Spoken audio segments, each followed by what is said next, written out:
Bonjour mon petit chiffonnier, Amber here, and it is that time of year again. It seems it's now going to be tradition that at some point towards the middle of the year I fall into a very romance heavy mood. Last year I filmed a I'm in a romance mood video where I shared a list of contemporary romances I was hoping to read summer 2021, or at least at some point in 2021. And I will report that I did read all of the books mentioned in that video. If you've been here for a while, you will have seen that at some point. And I will also like to report that it is May 4th, 2022, and I am once again in a romance mood. I am at a place where all I really want to do is buy and read romance novels, especially right now because I'll probably be seeing this before my May vlog. Obviously I'm hoping to film this and then upload it. But I have been dealing with a lot of fatigue, weakness, exhaustion. My body and my brain are just not really here right now, so I'm relying on lighter, less complicated books to get me through right now. I recently tried to pick up Our Violent Ends by Chloe Gong, which is one of my most anticipated reads of the year and also one of my priority reads for May. I just could not focus on it, so I had to move on to a romance, which is also why I'm filming this video right now. Speaking of that book, because I wanted to include the book that I'm reading right now in this video, and because I didn't intend to read it first in the month, I thought I'd have more time to film the video without having already started the book. But here we are. I have 90 pages left of this book, and I will not allow myself to start reading it today, to finish it, until I at least put it in this TBR. So this is kind of an honorable mention, but kind of not, because I haven't finished it yet. I'm going to stop talking. I'm going to dive in. I'm going to talk about the book that I'm reading right now. It's Dating Dr. Dill by Nisha Sharma. Oh, my nails aren't going to be fun this time. That was one of my favorite parts that I just rewatched the video actually, and my nails kind of went with every cover, but maybe my lipstick will. Anywho, so I believe this book is like the first of a new series by this author that will be like South Asian Shakespeare retellings of a sort, or at least inspired by Shakespeare. So this one is a take on The Taming of the Shrew, I believe, which I've mentioned it before, I'm a Shakespeare girly. I was in the Shakespeare club in high school, also on the haiku team. One of my responsibilities was Shakespeare, and to like read through all of the works and study that for like competition purposes. I don't remember reading this one though. I'm not saying that I haven't. Not this, but like The Taming of the Shrew. I'm not saying that I haven't, I'm saying I don't remember.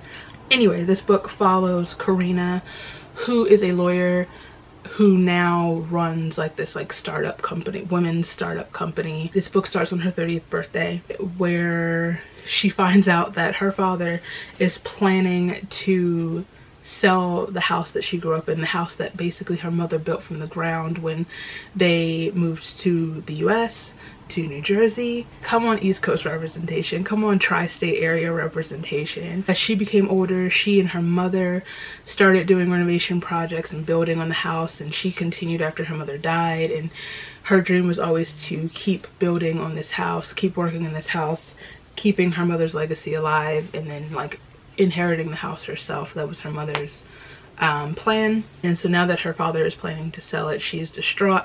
She strikes a deal with him. Basically she basically can't afford the down payment on the house herself, but he is holding money from her that she can only get if she gets engaged. So she strikes a deal with him. If she gets engaged before he sells the house, he will give her the money that will enable her to make the down payment and buy her mom's house. The problem is she is having trouble finding a love match, because she wants a marriage founded in true love. On the flip side of this is Prem, who is a doctor. He's a cardiologist. We love that. He also has a TV show. Okay. He also is a TV show host. He's kind of like Dr. Oz but legitimate. He runs the Dr. Dill show, or hosts the Dr. Dill show, and his intention is he is currently trying to raise the funds to open a clinic dedicated to serving the South Asian community. After an argument between the two of them go viral, both of their reputations are kind of damaged, and both of their prospects for their respective plans are put in jeopardy, because he loses like the biggest donor to his clinic, and now he is struggling to find the funds to procure the building that he wants his clinic in. He then is presented with the proposition from Karina's aunties. They end up engaged. They will help him fund the clinic. That, or his mother is also willing to pay him if he gets married. Problem with this is that he does not believe in true love. He does not believe a marriage has to be founded in love, but rather in like mutual respect and a connection. So right off the bat, they are on two very separate pages in two very separate books, but we cannot deny the chemistry and spark between them and attraction between them, and la la la, they get closer, blah blah blah, they're falling in love, yada yada yada. That was a lot of talking. I just realized I'm not doing a wrap-up of this book. I have 90 pages left, but I really wanted to include this in this video.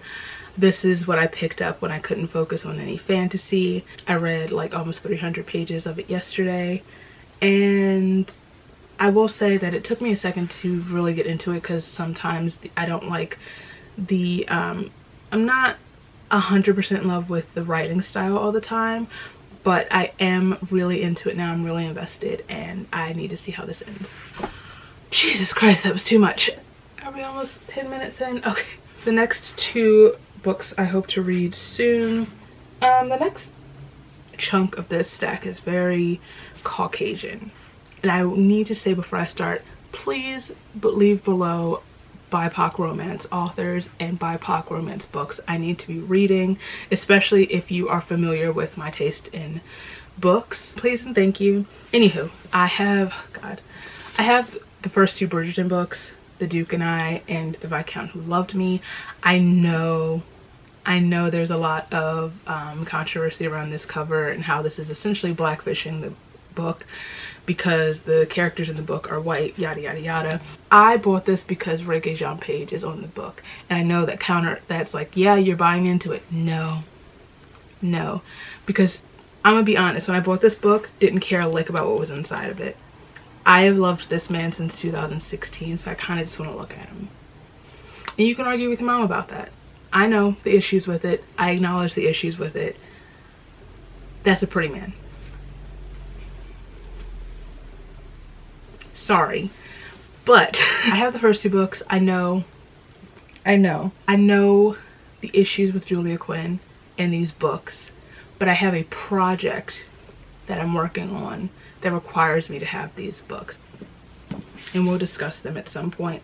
I love the show. I have watched season 2 of Bridgerton 3 times now. Kate and Anthony own my heart. They are the bane of my existence and the object of all of my desires, you know? Anyway, also, can we talk about how stunning Simone Ashley looked at the Met Gala? And, oh my god, and Nicola Coughlan. Oh my god. My queens. They're here. And you'll understand why I have them at some point, I hope, if I ever get around to starting this project. Okay, next is a cover by, really. I never really heard about this book until I just saw the cover on Twitter, and I'm like, you know what, sure. And it's In the Weeds by B.K. Borison. I've never heard of this author. All I know about this one, isn't this cute though? All I know is that this follows this man, a farmer. Evelyn St. James isn't the kind of woman you forget. Beckett Porter certainly hasn't. One incredible weekend in Maine, and he's officially a man distracted. He's not unfamiliar with hot and heavy flings. He knows how it goes, but Evie wove some sort of magic over him during their tumble in the sheets. He can't stop thinking about her laugh, her hand pressed flat against his chest, her smiling mouth at his neck, also her eyes and her legs. So when she suddenly appears on his farm as part of a social media contest, he is confused. He had no idea that the sweet and sexy woman he met at a bar is actually a global phenomenon, social media influencer Evelyn St. James. When she disappears again, Beckett resolves to finally forget her and move on. But Evelyn St. James has a problem.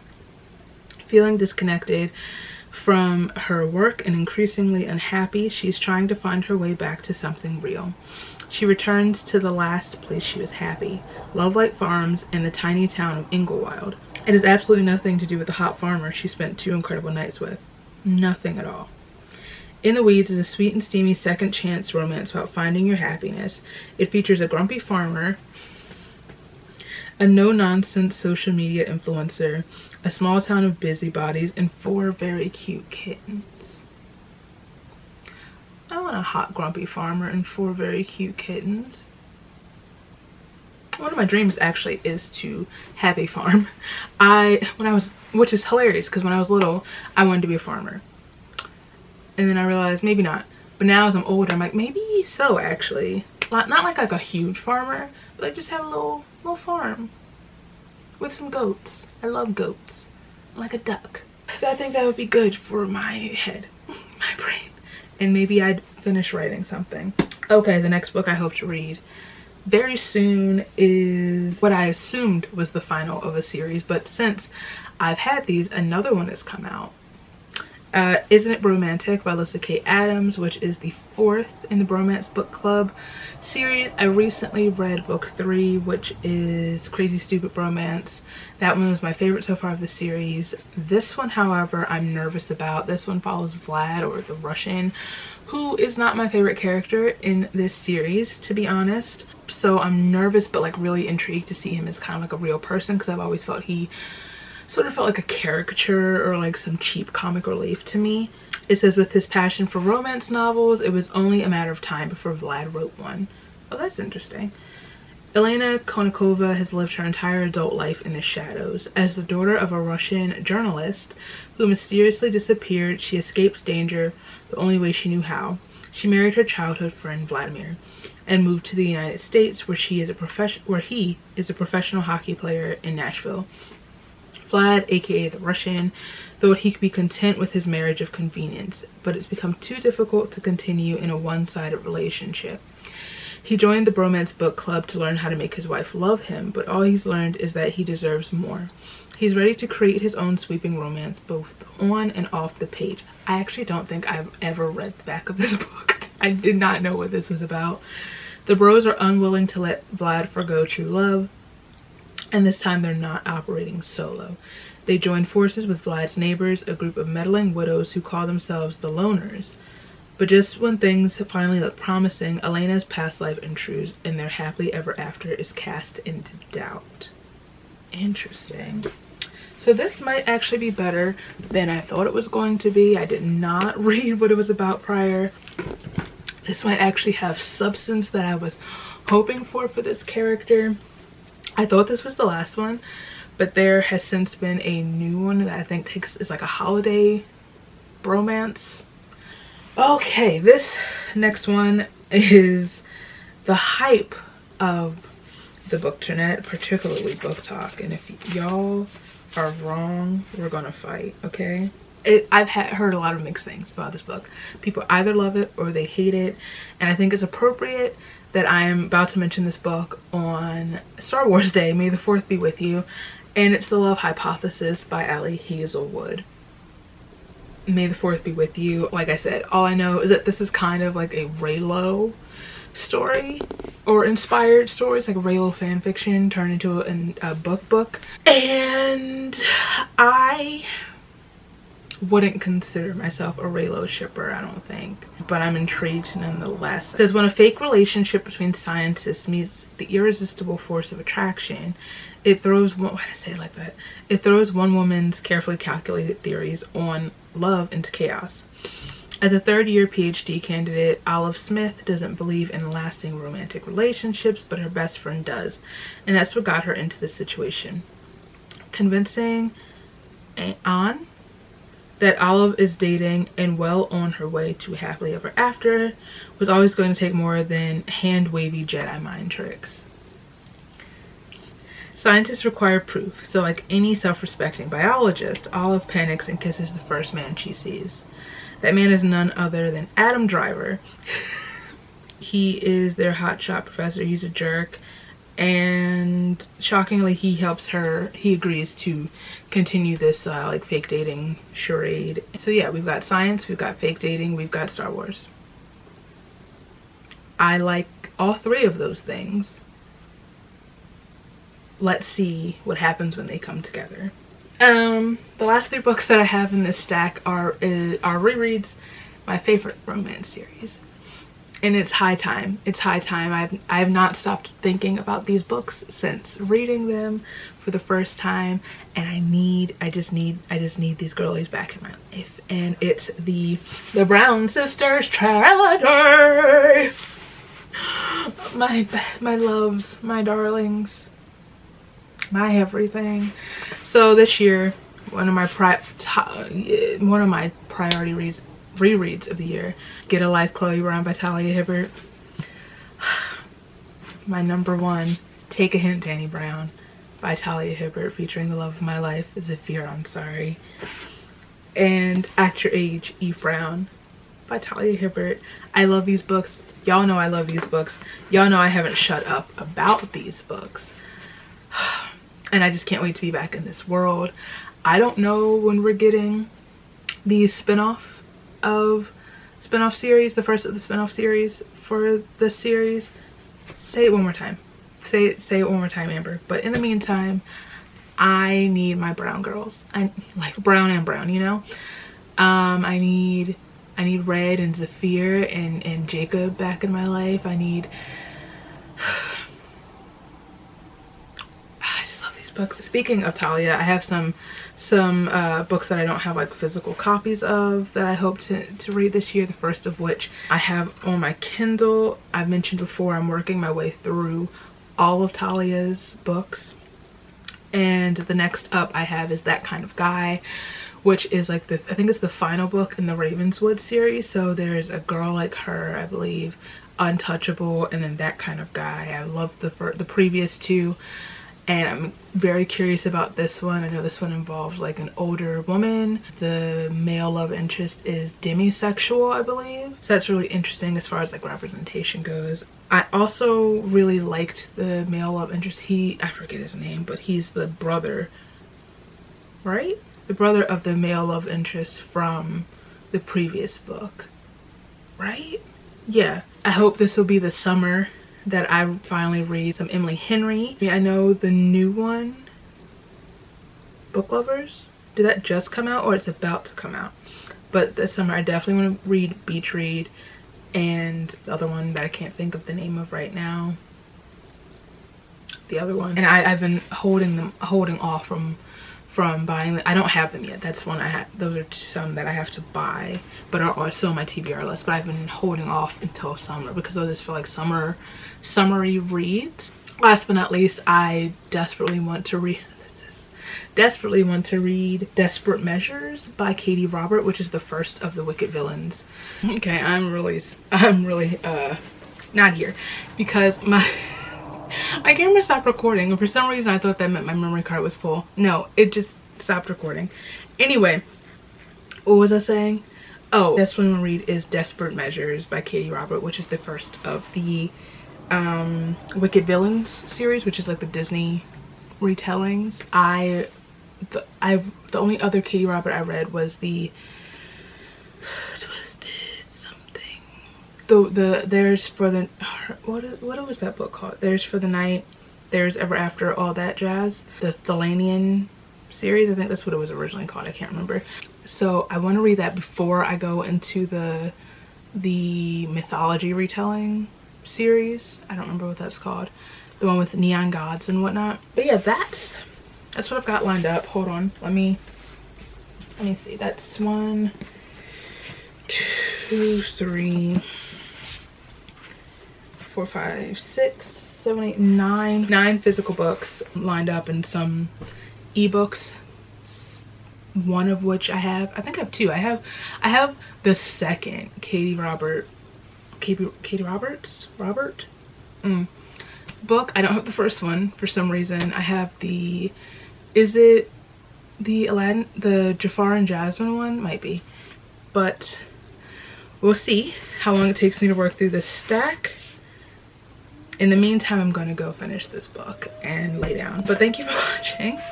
Leave me some recommendations down below, some romance books you think I need to read, some that you're shocked I haven't read yet. Like I asked before, some BIPOC romance and BIPOC authors that I need to get into. If you like this video, please give it a thumbs up. If you like me, feel free to subscribe. All my places are down below so you can follow me, and I'll follow you back, and I'll see you very soon.